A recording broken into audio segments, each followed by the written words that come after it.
Hey everybody, and welcome back to BK's Bullets. Today we're going to take a look at the Talon by James Tynion IV. Complete collection, trade paperback, whatever you want to call it. It's got everything in here.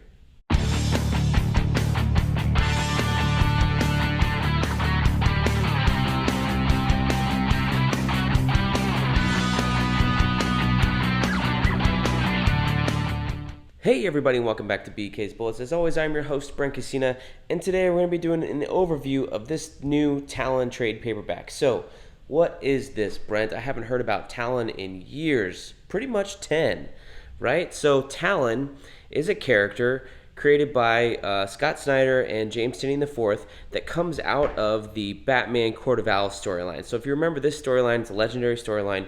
You had these characters called the Talons that served the Court of Owls. And these guys were the pseudo undead assassins that served the Court of Owls and fought against Batman. Well, once this storyline wrapped up, DC realized what a great idea that was and decided to launch their own Talon book with the issue or number 0 event at the end of the first year of the new 52. So they got James Tynion IV to write the series, and this collects number 0 through number 17 and Birds of Prey 21, which is a little crossover. So James Tynion IV, or Tynion, Tiny Onion, maybe you call it. He's got a Substack going on right now.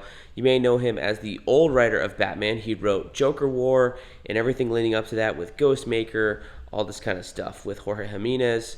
Really recommend this run if you haven't read it yet. But this is where he kind of broke his teeth in, right? Also to note, Gilliam March is a frequent collaborator with Tynion right now. He's working with him on the Joker solo series featuring James Gordon mostly.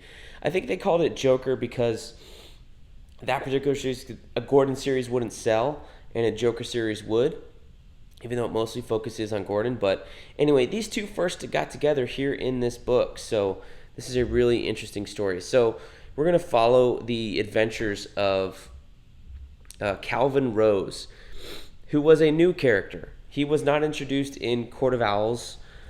He was not anywhere else to be seen. He's a new character that was introduced in Talon number 0, which is the first one that starts here. So you've got a little introduction by James Tynion IV here, and this is the cover to issue 0. So this was an event DC did in the first year of the new 52. After, I think, issue 12, every issue had an issue 0, and they all had the character popping out of the page, and it was supposed to be like an origin story kind of thing. So this really fits in that if you're going to launch a new book, let's tell the origin right away. So here you get the origin of Calvin Rose, illustrated by Gilliam March, who does a fantastic job in this series. I think I'd seen his artwork before on covers, and he does the buxom ladies very, very well. But this series and him drawing Talon was really the first time that I was like, oh, he can actually draw.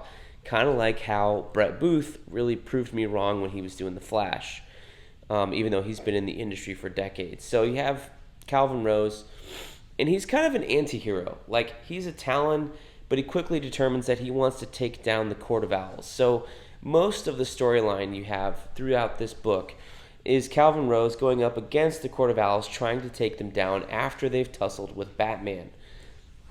So as it is a bit of a solo book, and they establish their own characters. There's another Mega Talon they go up. There's a cop that he works with here. This is the Mega Talon I'm talking about here. He's kind of like the size of Bane, but undead at the same time. So they're going up against him here. You've got inter-character drama. I want to say I read the first year of this series. I don't think I read all the way through, but Tynion does write a good majority of it. I think there's a fill-in here or there. There's a crossover with Birds of Prey coming up here, I think, at the end of the first year. And here's Bane introduced. You get different artists. This is Miguel Sepulveda. I think this is this might be the Birds of Prey storyline, this crossover here. Yeah, it's written by Christy Marks, who I think was writing Birds of Prey at the time. So remember, at this time, Birds of Prey had Batgirl in it, and they also had this other Talon character. So this is like both anti-Talons going up against each other and coming into conflict, or discovering each other exists. So I think that's what this crossover was about, if I do recall correctly. I'm not sure if I read much past this, honestly. So I'm interested to reread this all the way through to the end. But I thought it was a pretty good book for something that was like a brand new character out of the New 52, a brand new concept, something that they were like, hey, this is really cool from Court of Owls, let's run with this, and kind of delve into the background of this organization and exactly who the Talons are, what they do, what their powers are, because it was lightly sketched in the Batman run, but not really in there at all. So this is the book that kind of cemented where everything was at. Unfortunately, after this, they kind of, we haven't really seen the Court of Owls again. We haven't really seen the Talons again. Here you have Batman having a conversation with Calvin Rose, so they do actually come to blows or come to some sort of agreement that they're going to work together, or Batman's going to let him work against the Court of Owls. So, yeah, a lot of cool stuff in here. We're back in the maze from the Court of Owls storyline, if you look at closely there. Some flashbacks. Lots of cool stuff. So yeah, I'm excited to reread this and revisit this storyline. It's mostly self-contained. I would say the only thing I think you have to read before this is the Court of Owls to kind of get the groundwork of it. But once you read Court of Owls, I feel like you can jump in this pretty easy and not have a big, a bunch of stuff. I mean, it was the first year of the New 52, and everything was kind of new to everybody else at the time. So in the back, you've got variant covers for all the different issues. You've got some sketches, that kind of stuff. And as you can tell, it is on the matte paper that DC's been doing with their trade paperbacks lately. At first, I was kind of like, well, this is disappointing, but it is such a massively thick trade paperback. I mean, look at this puppy here. It's pretty big. It's got a beautiful spine, though. My copy is a bit damaged, so I think I'm going to try and return it. I ordered it from online, so I'm going to try and return it and get a better copy. This was listed as new after all. But this comes out today on Wednesday for $40 USA, a little bit more Canadian, but it's got this cool cover on here. I don't know if this is a new Gilliam March cover, but this is not what was solicited. They solicited it with the number 0 cover. So I do quite like this cover a lot.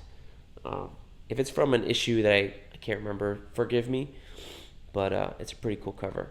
But it is nice that they do have the covers to the issues here, although they don't tell you what issue you're reading. Like, there's no table of contents, there's no page numbers, but they do at least break up the issues with the cover here and then a black page on the back to kind of signify that, hey, you're reading a new issue of Talon here, even though there's no issue number. So even the Birds of Prey crossover issue doesn't tell you that it's Birds of Prey. Like, I was looking for it earlier to try and figure out where it was exactly. And it's this one here. And the only indication you get that it's Birds of Prey is it's written by Christy Marks, and it probably focuses more on these other female characters in the Birds of Prey than it does on the Talon and his cast. Because I remember them from reading Birds of Prey at the time. In the next issue, you got more Birds of Prey action, but you're focusing mostly on Talon, Calvin Rose, and his cast of characters in this book. So, there you have it. I think this is a fun little book. If you haven't read this, my recommendation would be to check it out. Flip through it, see if you think you're interested in it. But I do remember it as a pretty good read and actually kind of surprising. So I don't know if it's going to hold up as an all-time classic now that it's been printed in this kind of complete collection sort of thing. I mean, complete collection is a Marvel's word, but this is really the entire run. So that's why it says Talon by James Tynion IV, even though he's got all these other people. Scott Snyder was doing the plot on, I think, the first couple of issues, but eventually it was all James Tynion IV. And Gilliam March, Miguel Sepulveda, the two main artists on the series. So there you have it. That's my overview of Talon by James Tynion IV. I hope you enjoyed it. Let me know down below what you think of this run, if you've ever read it. Did you miss it the first time because you thought it was a secondary character and that wasn't going to be important? Let me know down below in the comments, and we'll see you guys next time in the Funny Pages.